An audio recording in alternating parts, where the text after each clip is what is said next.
You don't notice the moment a forever begins. It doesn't roar. It breathes. It slips into your days like soft light under a door, and you don't open it. You just start living in the glow. We met in a season that smelled like rain and old books. Nothing grand, nothing loud. A slow hello that grew legs and learned to walk beside us.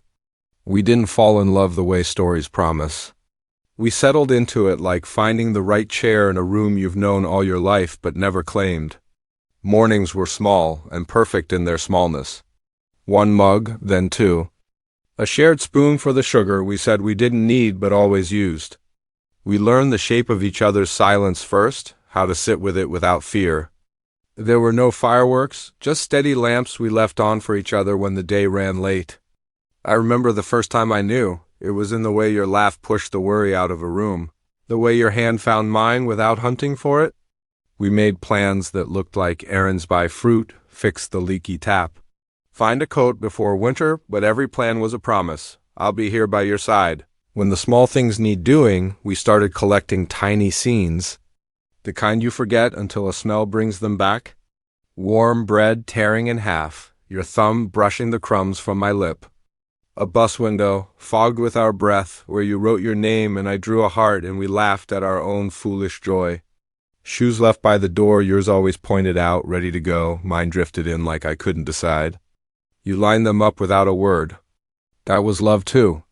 We believed forever because we kept choosing each other in ways no one saw. You saved me the last bite. I learned your coffee order like a prayer. We sent texts that said nothing but meant, I'm still here. We built a home out of everyday things, a blue blanket, a chipped bowl, a song we never skipped. Every object learned our story until the rooms. Felt like they were on our side, that they were first we held like glass, first rain we ran through. First fight we escaped by holding on, first winter we pressed our cold noses together and called it brave. But the truth is, the best part wasn't the firsts. It was the repeats. The way the same face still felt new by the 100th morning. The way the same path to the corner shop kept giving us new talk.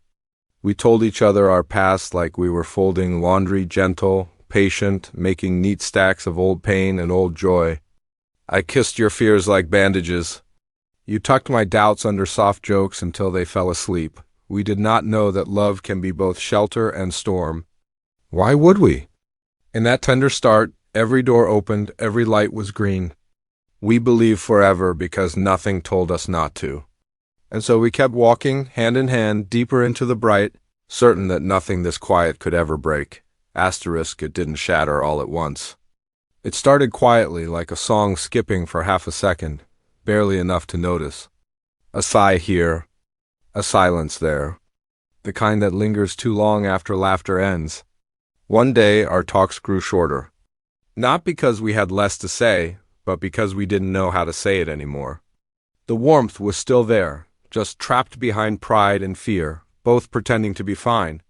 We began collecting unspoken words like dust on the shelves of our love, and neither of us dared to clean it. You stopped looking for my eyes in the crowd.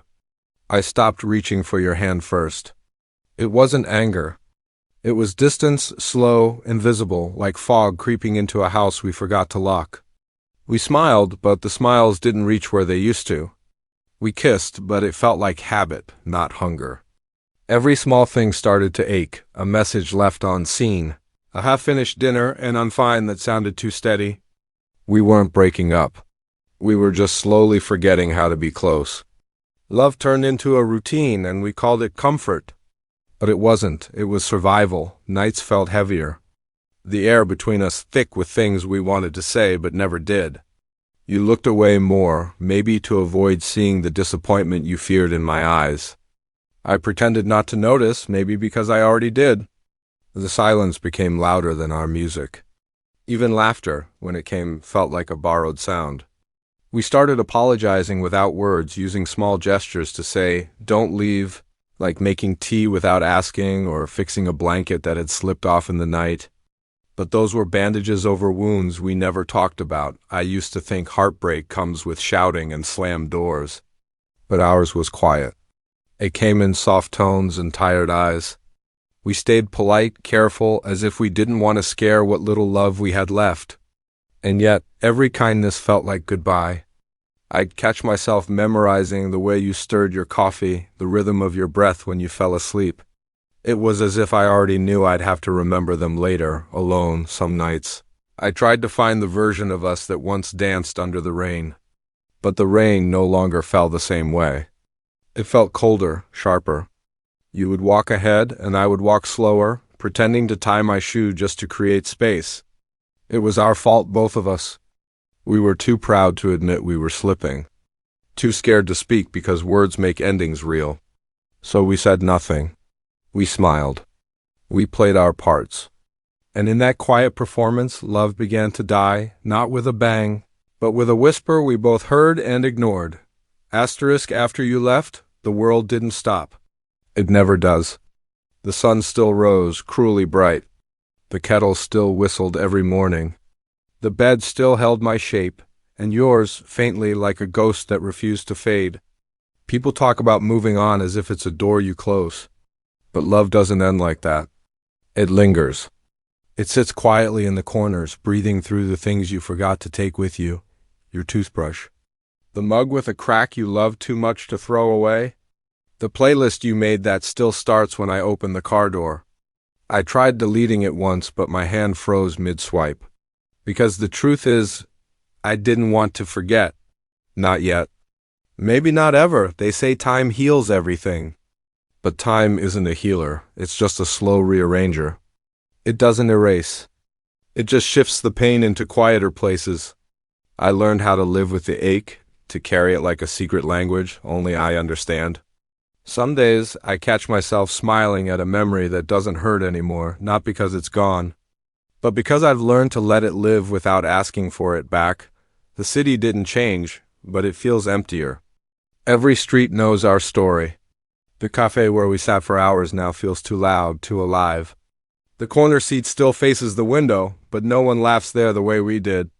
I walk past it sometimes, pretending I don't notice the ghost version of us sitting inside, your head bent, my hand on the cup, our knees touching. I never wave. I just keep walking. Some hauntings are tender. They deserve to stay and then there are nights when memory feels heavier than my body. I see your name on old texts, frozen mid-conversation. Half jokes. Half truth. Words that used to mean something but now only echo. I reread them, not to remember you, but to remember who I was when you loved me. That version of me still lives somewhere softer, more certain, more alive. Maybe that's what you gave me without meaning to, proof that. I can still feel that deeply. I've come to realize that love doesn't disappear just because people do. It stays, shapeless and patient, living in gestures, scents, and sounds. In the way I now pour coffee for one, but still use 2 mugs before remembering. In the way I still pause before unlocking my phone, as if waiting for a message that will never come. Love becomes a habit the body forgets to UNLEARN. So no, you're not gone. Not really. You exist in every place we loved, every word we never said, every silence we shared. You exist in me, not as a wound anymore, but as a scar I've learned to trace gently. Some loves don't fade. They just change form. Ours became something else. Not a story to finish, but a lesson that stays, and maybe that's what love truly is, not the promise of forever, but the echo that reminds you it was real. Asterisk. It took me a long time to stop blaming time, distance, and fate for what happened to us. We always said life got in the way, but the truth is it was never life. It was us. We were the storm and the silence. We built something beautiful, then forgot to care for it when it needed warmth the most. Love didn't fail us. We failed love. And I think that's harder to admit than the heartbreak itself. We weren't bad people. Just 2 souls learning how to hold something fragile with clumsy hands. We thought love would be enough, that it would carry us through everything, the long nights, the unspoken fears, the growing distance. But love isn't a passenger. It's the road. It needs care, direction, and the courage to drive when everything looks blurry. And we just stopped steering. We coasted until we drifted apart. I used to replay the last moments, searching for the line where everything truly ended.